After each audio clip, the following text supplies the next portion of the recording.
झांसी की रानी रानी लक्ष्मीबाई को कौन नहीं जानता।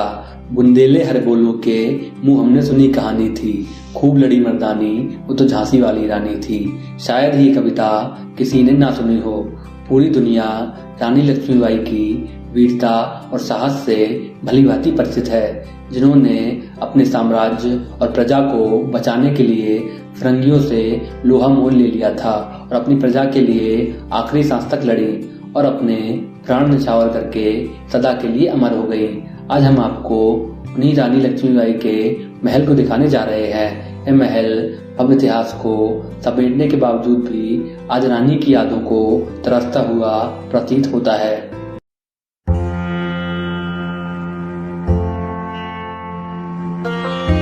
रानी लक्ष्मीबाई का रानी महल उत्तर प्रदेश के झांसी शहर में स्थित है, जो कि झांसी के किले से लगभग 300 मीटर की दूरी पर स्थित है। रानी महल का निर्माण नेवलकर वंश के शासक रघुनाथ द्वितीय ने 1769 में करवाया था। यह महल रानी महल के नाम से इसलिए प्रसिद्ध हुआ क्योंकि वीरांगना लक्ष्मीबाई इसी महल में रहा करती थी और उससे पहले इस परिसर को सिर्फ महल के नाम से जाना जाता था। रानी महल में रानी लक्ष्मीबाई का दरबार भी लगता है, जहां प्रजा अपनी शिकायतें लेकर रानी के पास मदद के लिए आया करती थी। 1857 के संग्राम में रानी महल की अहम भूमिका थी। रानी उस वक्त यहीं से पूरे संग्राम की बागडोर संभाल रही थी। इसका नेतृत्व वीर मराठा तात्या टोपे और नाना साहेब कर रहे थे। ये वो संग्राम था जब अंग्रेजों और रानी की सेना के बीच पहले युद्ध का भीषण आगाज हुआ था। 1990 में पुरातत्व विभाग ने रानी महल को अपने कब्जे में ले लिया और यहाँ बुंदेलखंड के आसपास पाई जाने वाली प्राचीन ऐतिहासिक मूर्तियां रखी जाने लगी। धीरे धीरे महल का अधिकांश भाग मूर्तियों से भर गया और वो मूर्तियां महल में आज भी देखने को मिलती हैं। पुरातत्व विभाग ने इन मूर्तियों को परिसर में ऐसे ही छोड़ दिया और न ही इन मूर्तियों पर इनके इतिहास की कोई जानकारी मिलती है। रानी महल एक सपाट छत वाली 2 मंजिला इमारत है। महल के मुख्य द्वार से प्रवेश करते ही महल के आंगन में एक तरफ कुआं और दूसरी तरफ शानदार फव्वारा देखने को मिलता है। इस परिसर में 6 मुख्य कमरे बने हुए हैं, जिनमें रानी का दरबार भी शामिल है। ये कमरे गलियारे के साथ साथ बनाए गए हैं, जो एक दूसरे के समांतर चलते हैं। दरबार कक्ष की दीवारों पर प्राकृतिक और वनस्पति रंगों से की गई सुंदर चित्रकारी प्राचीन समय की सुंदरता को दर्शाती है।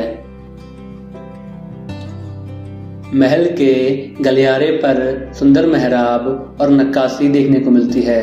रखरखाव न होने के कारण महल की सुंदरता कम होती जा रही है।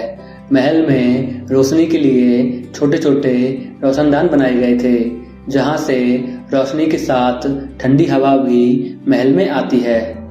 परिसर में एक पर्दा कक्ष भी है, जहां रानी पर्दे के पीछे बैठकर मेहमानों से मुलाकात करती थी।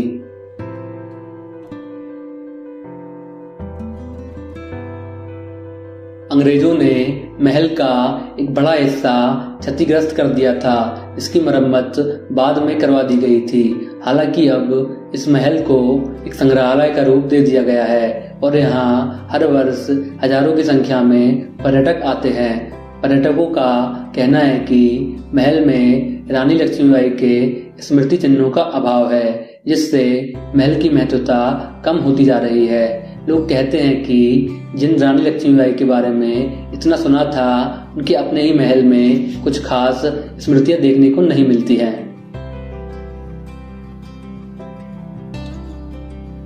लक्ष्मीबाई का जन्म 19 नवंबर 1828 को वाराणसी में हुआ था। उसके बाद 1842 में लक्ष्मीबाई का विवाह झांसी के राजा गंगाधर राव नेवलकर से हुआ था। लक्ष्मीबाई के पुत्र की मृत्यु के बाद गंगाधर बीमार पड़ने लगे। इस वजह से रानी ने एक दत्तक पुत्र को गोद लिया और कुछ दिनों बाद गंगाधर की मृत्यु हो गई। राजा के गुजर जाने के बाद रानी लक्ष्मीबाई ने झांसी राज्य का पदभार संभाला। स्वतंत्रता के लिए अंतिम सांस तक लड़ाई लड़ी। अगर आपको हमारा ये वीडियो अच्छा लगा हो तो लाइक, कमेंट और शेयर करें, और अगर आपने हमारा चैनल अभी तक सब्सक्राइब नहीं किया है तो प्लीज सब्सक्राइब करें और आने वाली वीडियोस को सबसे पहले देखने के लिए बेल आइकन को प्रेस करें।